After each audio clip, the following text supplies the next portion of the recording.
बहुत शुक्रिया मसूद खान साहब। हम सुबह से ज़ाहिर है पाकिस्तान दुनिया से रिएक्शन आ रहा है, पाकिस्तान के रद्द अमल का भी इंतज़ार कर रहे थे। पाकिस्तान ने हक़ के दिफा की हिमायत की है। क्या आपको लगता है ज़ाहिर है हमारे हमसाये तक ये जंग पहुँच गई है, हमें कितना केयरफुली आगे बढ़ना होगा मौजूदा तनाज़े और मौजूदा सूरत हाल में, जब हमें और भी बहुत सारे चैलेंजेस दरपेश हैं खित्ते में?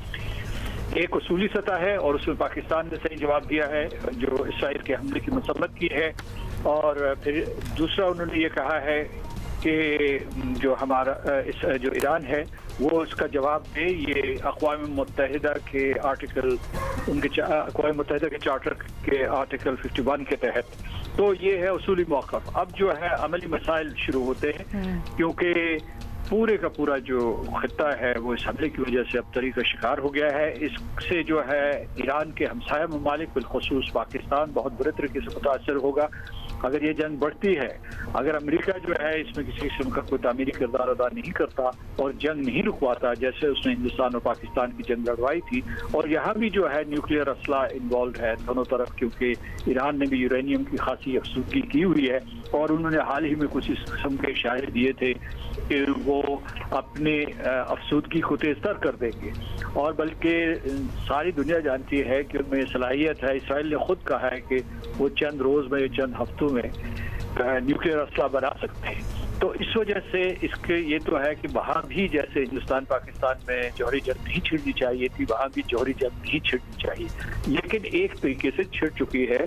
उसकी तफसीलात कम से कम मेरी नज़र से नहीं गुजरी कि उन्होंने जो जौहरी तनसीबात के ऊपर हमले किए हैं, क्या उसमें नटैंस में या दूसरे जो ठिकाने थे उसमें तो बहुत से ज़खायर मौजूद हैं जौहरी अफसूदगी के, और फिर सेंट्रीफ्यूजेस हैं, उसके अलावा जो है मिसाइल्स हैं। तो इनके ऊपर अगर वो हमला करता है तो क्या असर हो रहा है? एक जो है ताबकारी जो होती है वो उस मुल्क तक महदूद नहीं रहती। अगर वो ताबकारी यहाँ होती है तो वो तो इसराइल तक भी जाएगी और यूरोप तक जाएगी और इधर जो है जनूब मशरक़ी एशिया तक जाएगी।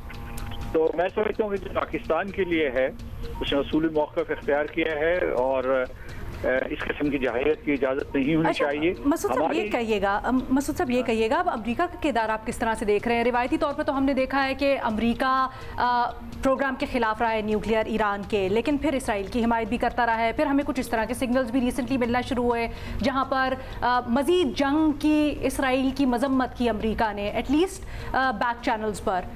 क्या अहमियत, क्या किरदार आप देख रहे हैं? मैं नहीं समझता कि अमेरिका ने किसी भी सतह पे इसराइल की मसम्मत की हो, उसे रोकने की कोशिश की है, और नेतन्याहू जो है वो अपने आप को अमेरिका से ज़्यादा ताकतवर समझते हैं। लेकिन एक चीज़ जो है इस वक्त जो है शतरंज की एक खेल जारी है। एक तरफ तो पहले ही जो सदर ट्रंप ने और नेतन्याहू ने धमकी दे दी थी कि या अमेरिका या इसराइल जो है वो हमला करेगा ईरान के ऊपर। इसराइल ने हमला कर दिया है। अब दूसरा ये है कि जो है ये इनके मुज़ाकरात हो रहे थे अमेरिका और अभी भी जो है उसका छठा दौर होना बाकी है, और उसमें बुनियादी तौर पर जो नुक्ता इख्तलाफ था वो ये था कि अमेरिका से मुतालबा कर रहा था ईरान से कि अपनी अफसूदगी जो है यूरेनियम की अफसूदगी उसको सफ़र कर दो। वो सफ़र के लिए तैयार नहीं थे। अभी तक वो 60% तक उसकी अफसूदगी करते हैं, और जो उनका पहला मुआहदा था जो सदर ट्रंप ने मनसूख किया था उसमें जो दरमियानी सतह है या जो उससे भी नीचे की सतह है, सेंट्रीफ्यूजेस के बारे में कुछ मुआहदे हुए थे, उनका वो एहतराम करने के लिए तैयार था। वैसे अब मुज़ाकरात की गुंजाइश आपको लगता है बाकी है, वो खत्म हो जाएंगे? ओमान का भी बयान सामने आ गया है कि जाहिर है इट्स वेरी अनलाइकली कि मुज़ाकरात का अगला दौर होगा। खान साहब से खान जी, लेकिन मैं ये समझता हूँ कि पस पर्दा ये चीज़ हो सकती है कि अमेरिका शायद ये दबाव डालने की कोशिश कर रहा हो कि उसकी शिकायत को मान लिया जाए। और दूसरा ये है कि इस वक्त ईरान के ऊपर बहुत तबाही है और बुनियादी तौर पर दो मकसद हैं। एक मकसद यही जो जौहरी तनसीबात को ख़त्म करना इसराइल का, और दूसरे जो है सदर नेतन्याहू ने, वज़ीर आज़म नेतन्याहू ने ये कहा है कि वो यहाँ की रजीम तब्दील करना चाहते हैं और इनको निशाना बनाना चाहते हैं। तो इसका मतलब यह है कि इसकी बहुत से सियासी पहलू भी हैं।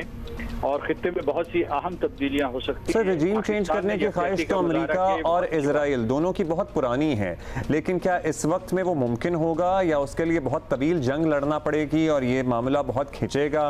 रजीम के खिलाफ तो अमेरिका और इजराइल दोनों बहुत अरसे से हैं और कोशिशें भी करते रहे हैं, लेकिन ऐसे में क्या हम ईरान में, जिसमें इंटरनल पॉलिटिकल रिफ्ट बहुत ज़्यादा है, क्या वो इजराइल के हमले के बाद आपको लगता है मुत्तहिद हो जाएंगे और it would not be that easy रजीम change करना?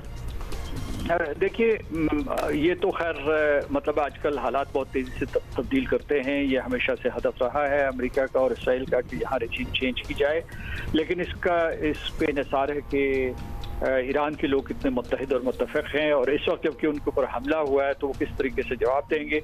एक और चीज़ की तरफ मैं आपका तवज्जो दिलाना चाहता हूँ, वो ये कि पाकिस्तान जो है इस वक्त उसके अमेरिका के साथ अच्छे ताल्लुकात हैं। जो ये हालिया जंग हुई हिंदुस्तान और पाकिस्तान के दरमियान, पाकिस्तान वाशिंगटन की तरफ से पाकिस्तान के लिए बड़े मुस्बत इशारे आए हैं। आपके जो फील्ड मार्शल आसिम मुनीर साहब हैं वो वहाँ गए, आर्मी डे की में शिरकत करेंगे।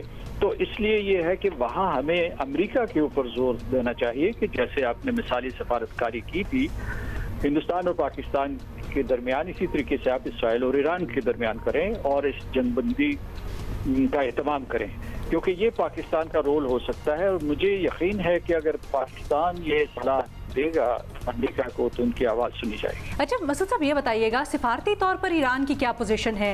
पाक भारत तनाज़े में हमने देखा पाकिस्तान की सिफारतकारी और उसके जो रवाबित थे वो बड़े स्ट्रॉन्ग थे, बट ईरान के लिए ख़ास तौर पर हालिया दुनिया में वो सिनेरियो है, वो कौन से ममालिक हैं जो सिफारती तौर पर उनके दोस्त हो सकते हैं और आगे बढ़कर किरदार अदा कर सकते हैं? दो ममालिक जो हैं उसके बहुत दोस्त हैं, करीबी दोस्त हैं, एक रूस है और एक चीन है, और ये दुनिया की बहुत बड़ी ताकतें हैं। और रूस के इनके साथ दिफाई ताल्लुकात में, चीन के साथ भी दिफाई ताल्लुकात हैं, दिफाई असलात, दिफाई प्लेटफॉर्म जो है ये दोनों ममालिक उनको देते हैं। ईरान भी उनको ड्रोन्स देता रहा है, तो ये बफर उनके पास पहले से मौजूद है। यानी जंग अगर वसी तर हुई तो देखना ये पड़ेगा कि क्या चीन और रूस भी मैदान जंग में कूद पड़ेंगे या नहीं। वैसे आपका अंदाजा है आपको लगता है कि ये होगा, लंबी खिंचेगी? नहीं, अभी मुफ्ताद हैं दोनों ममालिक, जो मैंने उनके बयानात देखे हैं, अगरचे उन्होंने मजम्मत की है और लेकिन चीन ने यह भी कहा है कि ये मामला बहुत ही उलझा हुआ है। लेकिन ये है कि ईरान तन्हा नहीं है, यानी खित्ते के दीगर ममालिक का कोई रिएक्शन आएगा? मजम्मत आ रही है, कतर की तरफ से भी आ रही है, यूएई की तरफ से भी मजम्मत आई है, लेकिन खित्ते के ये दीगर ममालिक कोई किरदार अदा कर सकेंगे या बस मजम्मत तक ही मामला महदूद रहेगा? देखिए, इसमें एक और मुल्क जो बहुत अहम किरदार अदा कर सकता है, दो ममालिक कर सकते हैं, बल्कि तीन का मैं नाम लूंगा, एक सऊदी अरब, दूसरा अमारात और तीसरा कतर, क्योंकि इनके अमेरिका के साथ बहुत अच्छे ताल्लुकात हैं और अमेरिका और अब इसराइल के भी इन खलीजी रियासतों में बहुत अहम मफादात हैं। तो वो उनके तहफ़्फ़ुज़ के लिए इनकी बात सुनेंगे, क्योंकि इनको बिल्कुल जो है वो इनकी बात को सुनी अनसुनी नहीं कर सकते। और आपने देखा होगा कि गुज़श्ता हफ्तों में ईरान और सऊदी अरब के बड़े अच्छे मुज़ाकरात चल रहे थे, इसलिए वो किसी को दरमियानी राह तलाश करने की कोशिश कर रहे थे जब अमेरिका और ईरान के मुज़ाकरात हो रहे थे जौहरी मामलात के ऊपर। तो मैं समझता हूँ कि इन मुल्कों का बड़ा असर और रसूख है। इस वक्त जो फौरी तरजीह होनी चाहिए, प्रायोरिटी होनी चाहिए, वो ये कि जंग को बंद किया जाए और पाकिस्तान को इसके लिए तैयारी करनी चाहिए, क्योंकि यहाँ मुहाजिरीन आ सकते हैं, माशी अबतरी हो सकती है, होगी, अभी शुरू हो गई है, तेल की कीमतें, आपकी सप्लाई चेन जो है बुरे तरीके से मुतासर। बट सर ये बताइएगा, मार्को रूबियो का सुबह जो इनिशियल बयान आया और उन्होंने कहा कि हम बराह रास्त इसमें मुलव्विस नहीं हैं, ये हमले जो हैं ये इसमें हमारी आशीर्वाद नहीं, ये कितना अहम है और इसका मकसद क्या हो सकता है आपके तजर्बे में? असल में उन्होंने बड़ा नफरतुल्लाह सा बयान दिया है और उसमें वाज़ेह तौर पर ये नहीं कहा कि वो इसकी हिमायत करते हैं या नहीं करते, जिसका मतलब ये है कि शायद वो सफारतकारी के लिए गुंजाइश रख रहे हों। और इधर ईरान ने भी ये कहा है कि वो जो उनके आसपास जो पानी हैं, यानी मतलब समंदर या जो भी खलीज हैं, वहाँ जो है अमेरिका के जो असासे हैं उनको निशाना नहीं बनाएंगे, उनके जो दिफाई तंसीबात हैं उनको निशाना नहीं बनाएंगे। तो लेकिन अमेरिका एक तरीके से इस जंग के लिए तैयार था, क्योंकि उसने गुज़श्ता हफ्ते जो है यहाँ जितने भी फौजी मुतय्यन फौजियों की फैमिलीज बिलखुसूस उनको कहा था कि वो वापस अमेरिका चले जाएं। तो इसलिए ये है कि एक दोनों ममालिक बहुत मुहतात अंदाज में एक दूसरे से मुखातिब हो रहे हैं, ईरान भी और अमेरिका भी। अच्छा ये है कि जो पहली काबीना मीटिंग हुई जो इसके फौरन बाद सदर ट्रंप ने बुलाई थी, उसमें कोई सिर्फ ये अहम फैसला किया गया, ज़ाहिर है उन्होंने उसके ऊपर तजिया भी किया है, लेकिन उन्होंने फैसला ये किया है कि यानी जो अमेरिका की सुबह होगी और हमारी शाम होगी उसको नेशनल सिक्योरिटी काउंसिल मिलेगी और उसमें वो बेतफसील इस सूरत हाल का जायजा लेंगे और इसके ऊपर। नहीं, आपको क्या लगता है नेतन्याहू, अब जाहिर है अमेरिका ने मजम्मत तो नहीं की लेकिन रोकने की ज़रूर कोशिश की, और इस हमले को लेके भी इत्तलात ये आ रही थी कि उन्होंने टेलीफोन पे बात की और अभी नहीं चाहता था अमेरिका के इजराइल ईरान पर हमला कर दे, अब तो कर ही दिया। नेतन्याहू अगर अपने आप को अमेरिका से भी ज़्यादा ताकतवर समझ रहे हैं तो ये उनकी गलतफहमी साबित होगी आगे चलकर, या फिर अब तो वो ये अपने आप को ताकतवर समझ के जो एक्शंस कर रहे हैं वो करते चले जाएंगे? जी, एक ही रोज़ कबल जो है सदर ट्रंप ने ये कहा था कि मेरा ख्याल हमला नहीं होगा, ये इमिनेंट नहीं है, और फिर उन्होंने एक और जुमला कहा कि हो भी सकता है। तो एक तो ये बड़ा मुबहम सा बयान था उनका, और इसराइल में नेतन्याहू तन्हा हो चुके हैं क्योंकि वो उनके बहुत से मुकदमात हैं उनके खिलाफ, और उसके बाद जो है कोई उनकी जो है अक्सरियत उनकी हिमायत नहीं करती, और लेकिन यह है कि वहाँ एक इंतहा पसंद कोलिशन है जिसने उनको सहारा दिया हुआ है, और इस जंग ने उनके कॉन्टिन्यूटी के लिए एक जवाब पैदा किया हुआ है। अच्छा खान साहब, दो सवाल हैं। पहला ये कि अब से कुछ देर पहले जब हमारे साथ एक्सपर्ट्स मौजूद थे उन्होंने इसराइल का इजहार किया कि इसराइल का ईरान तक आ जाना ये बड़ा अलार्मिंग है, इस तनाजुर में भी कि फिर ईरान के पड़ोसी खासकर पाकिस्तान और उसके एटमी प्रोग्राम के लिए बड़ा तशवीशनाक है। इस तनाजुर में आप किस तरह से देखते हैं इसको? क्या ये इतना एक्सपैंड कर सकता है मामला? आप किसी चीज़ को भी खारिज इम्कान नहीं करार दे सकते। उसकी वजह यह है, यानी मैं हमले की बात नहीं कर रहा, लेकिन ये है कि इसमें जो हमारे खिलाफ अभी जो हालिया जंग हुई थी हिंदुस्तान और पाकिस्तान में, उसमें इसराइली ड्रोन्स इस्तेमाल हुए थे, और फिर ये है कि जो वाशिंगटन ने भी हमारे जो दूरमार मिसाइल हैं उनके ऊपर गुज़श्ता बरस पाबंदी लगाने की कोशिश की, मतलब पाबंदी बराह रास्त उनके ऊपर नहीं लगाई। रेलेवेंट है आप समझते हैं? तो जी ये बिल्कुल रेलेवेंट है, और इस सिलसिले में हमें चौकन्ना रहना चाहिए। और ये है कि इसराइल पहले गज़ा की वजह से अब ईरान के ऊपर जो हमला किया, हमारे ईरान के साथ बहुत गहरे ताल्लुकात हैं, तो उसकी वजह से जो पाकिस्तान के अवाम हैं वो पहले इसराइल के बहुत खिलाफ हैं, और ख़ासतौर से इसराइल की मौजूदा क़यादत के खिलाफ। और जाहिर है जो इंडिया और इजराइल का गठजोड़ है वो भी किसी से ढका छुपा नहीं है। सर, इजरायली मीडिया रिपोर्ट कर रहा है कि अमेरिका और ईरान के दरमियान जो इतवार को होने थे मुज़ाकरात, उसका बाज़ाब्ता तौर पर इख्तिताम हो गया है, वो ख़त्म हो गए हैं, मनसूख हो गए हैं, कैंसिल हो गए हैं। इसराइल में भी भेजे गए हैं ईरानी ड्रोन्स जो इराक समेत मुख्तलिफ मकामात से लॉन्च किए गए हैं, और इजरायली मीडिया ये बता रहा है कि इसराइल फ़ौजी ईरानी एयर ड्रोन्स को रोकने के लिए काम कर रहा है। साथ ही पाकिस्तानी वज़ीर ख़ारिजा इसहाक डार और नायब वज़ीर आज़म का भी बयान सामने आया है जिसमें उन्होंने शदीद अल्फाज में मजम्मत की है और इसको इंसानियत और इंटरनेशनल बैनुल अक़वामी क़वानीन की खिलाफ वर्जी करार दिया है, और ये कहा है कि पाकिस्तान ऐसे में ईरानी हुकूमत और ईरानी अवाम के साथ खड़ा रहेगा। खान साहब ये बताइएगा, बड़ी अहम डेवलपमेंट है मुज़ाकरात का ख़त्म हो जाना और बाकायदा उसके से मुतल्लिक बयान आ जाना, ये कितना अहम है, इसके क्या इम्पैक्ट हो सकता है? देखिए, इसका ये इम्पैक्ट हो सकता है, दो पहलू हैं इसके। ये कि शायद अमेरिका जो है वो इसराइल की हिमायत कर दे, पहला तो इसका ये एक पहलू हो सकता है। दूसरा ये है कि इसका बहुत ख़तरा है कि अमेरिका खुद ईरान के ऊपर हमलावर।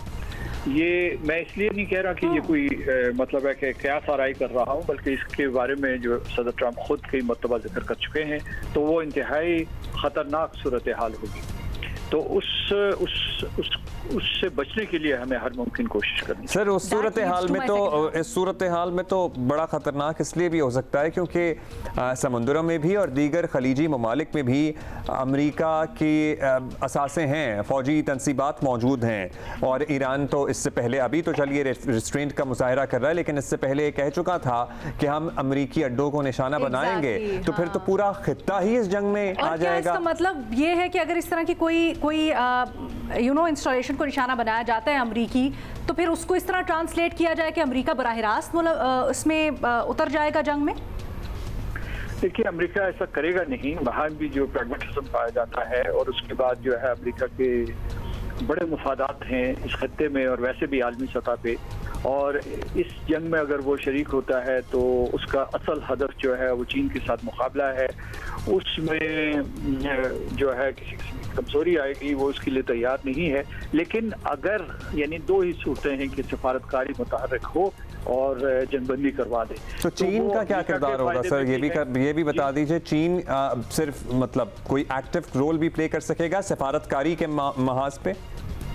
जरूर वो करेगा, बिल्कुल हर सूरत में करेगा, हर सूरत में करेगा। अच्छा सर। और लेकिन सलामती काउंसिल में करेगा,